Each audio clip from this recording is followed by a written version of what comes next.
Kenalkan, nama saya Agus Yones Lubis, mahasiswa program studi Sistem Informasi Universitas Saint Asia. Pada video ini saya akan mempresentasikan proposal penelitian mata kuliah e-bisnis kami yang berjudul Analisis Pengaruh Pay Later terhadap Pola Belanja Mahasiswa.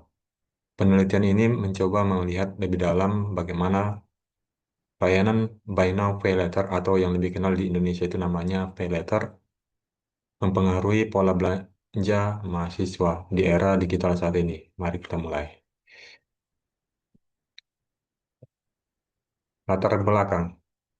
Perkembangan e-commerce dan layanan keuangan digital Indonesia telah mendorong popularitas Buy Now, Pay Later atau Pay Later, terutama di kalangan mahasiswa dan generasi milenial sebagai akses kredit utama yang menawarkan kemudahan, fleksibilitas, serta berbagai promo menarik.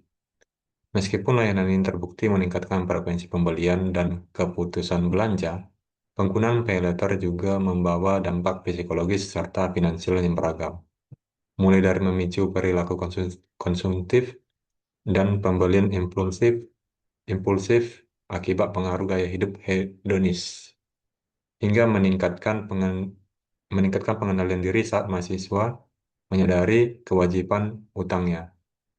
Guna melengkapi penelitian terdahulu yang masih terbatas pada lokasi spesifik dan variabel perilaku konsumtif secara umum, penelitian ini hadir untuk mengisi resource gap dengan menganalisis secara komprehensif pengaruh paylater terhadap perubahan pola belanja mahasiswa yang mencakup frekuensi pembelian, pergeseran prioritas antara kebutuhan akademik versus gaya hidup, serta pola pengeluaran secara umum.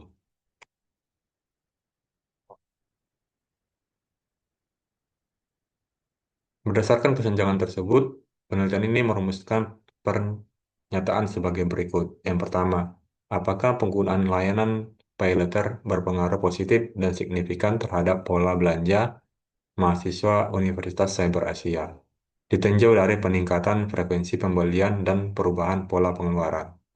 Yang kedua, apakah penggunaan layanan pay later berpengaruh signifikan terhadap pergeseran prioritas belanja mahasiswa Universitas Cyber Asia dari pemenuhan kebutuhan akademik ke pemenuhan gaya hidup. Yang ketiga, apakah literasi keuangan memoderasi pengaruh penggunaan layanan pay later terhadap pola belanja mahasiswa Universitas Cyber Asia? Tujuan dari penelitian ini adalah sebagai berikut. Yang pertama, untuk menguji, menganalisis, dan membuktikan secara empiris signifikasi pengaruh penggunaan layanan Buy Now Pay Later terhadap peningkatan pola belanja serta eskalasi frekuensi transaksi pembelian di kalangan mahasiswa. Yang kedua, untuk mengidentifikasi dan mendeskripsikan bentuk pergeseran pola pemenuhan belanja kebutuhan mahasiswa antara akademik dibanding dengan pemenuhan gaya hidup setelah adopsi layanan pay later. Yang ketiga, untuk mengevaluasi dan membuktikan efektivitas tingkat literasi keuangan serta kontrol perilaku individu mahasiswa sebagai instrumen kendali atau variabel kontrol dalam menekan dan memitigasi dampak negatif penggunaan pay later terhadap distorsi pola pengeluaran.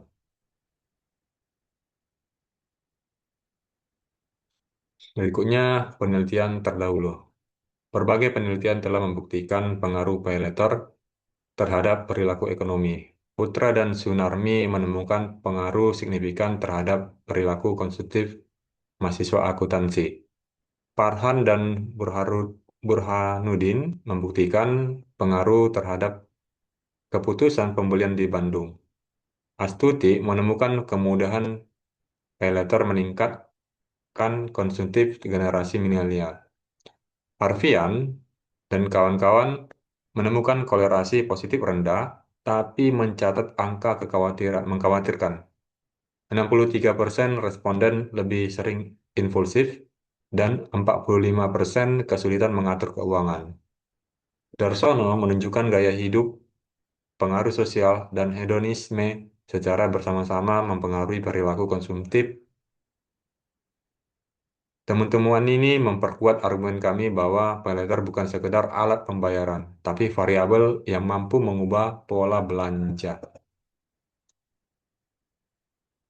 Berikutnya, layanan Buy Now Pay Later. Buy Now Pay Later atau yang lebih umum di Indonesia disebut dengan Pay Later merupakan layanan keuangan digital yang memungkinkan konsumen memperoleh barang atau jasa terlebih dahulu dan melakukan pembayaran tertunda atau dengan cara mencicil atau cicilan. Layanan ini berkembang seiring meningkatnya penggunaan e-commerce dan fintech serta menawarkan kemudahan transaksi, fleksibilitas pembayaran, dan akses kredit yang cepat.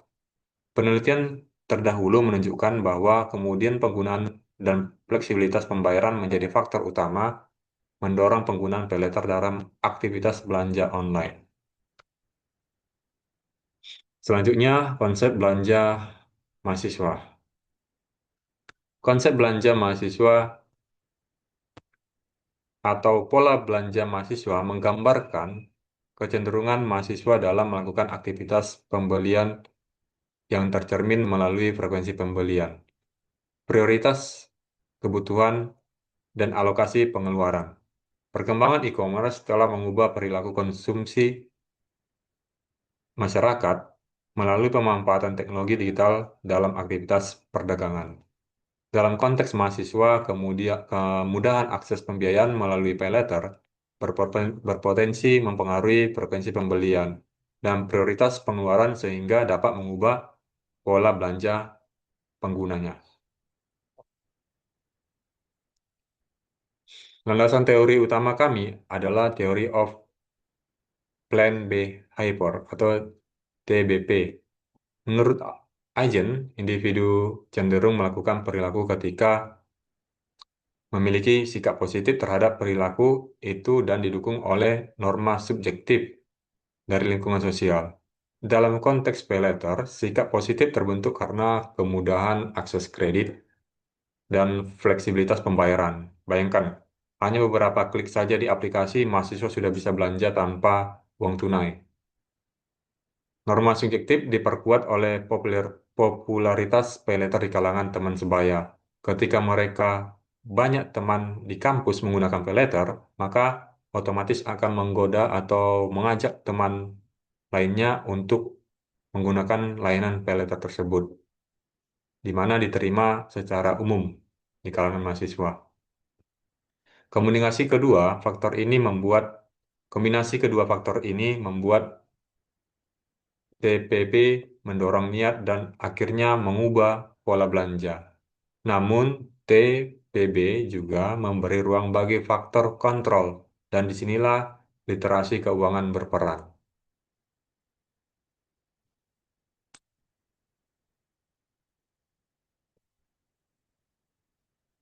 Berikutnya, pengembangan hipotesis.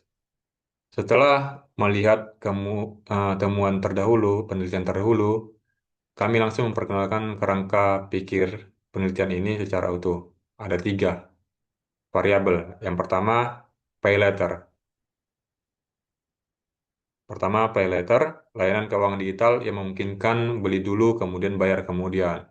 Kemudian, variabel kedua adalah pola belanja mahasiswa yang kami ukur melalui 3 indikator. Yang pertama, frekuensi pembelian, pergeseran prioritas need versus want-nya, kemudian pola pengeluaran umum. Variabel ketiga itu adalah literasi keuangan, di mana literasi keuangan adalah pemahaman individu dalam mengelola keuangan yang kami posisikan sebagai variabel moderasi. Inilah modelnya. Perhatikan gambar yang ada di slide. Variabel independen X adalah pay later. Variabel independen Y adalah pola belanja. Variabel Z atau literasi keuangan berperan sebagai moderasi. Panah vertikalnya menunjukkan bahwa literasi keuangan bisa memperlemah atau memperkuat hubungan antara pay later dan pola belanja. Dari model ini, kami merumuskan tiga hipotesis. Yang pertama, hipotesis pertama, penggunaan pay later berpengaruh positif dan signifikan terhadap pola belanja. Ditinjau dari frekuensi pembelian dan pola pengeluaran. Ketika barrier to buy sangat rendah, mahasiswa cenderung belanja lebih sering. Hipotesis kedua, pay later berpengaruh positif dan signifikan terhadap pergeseran prioritas dari kebutuhan akademik ke gaya hidup. Pay later sering dipasarkan dengan promo lifestyle, sehingga secara psikologis menggeser anggaran dari need ke want. Hipotesis ketiga, literasi keuangan memoderasi pengaruh tersebut. Semakin tinggi literasi keuangan mahasiswa, semakin lemah pengaruh negatif pay later. Mahasiswa yang paham akan risiko utang akan lebih tidak tergoda. Itu dia kira-kira. Atau semakin lemah terpengaruh oleh yang namanya pay later.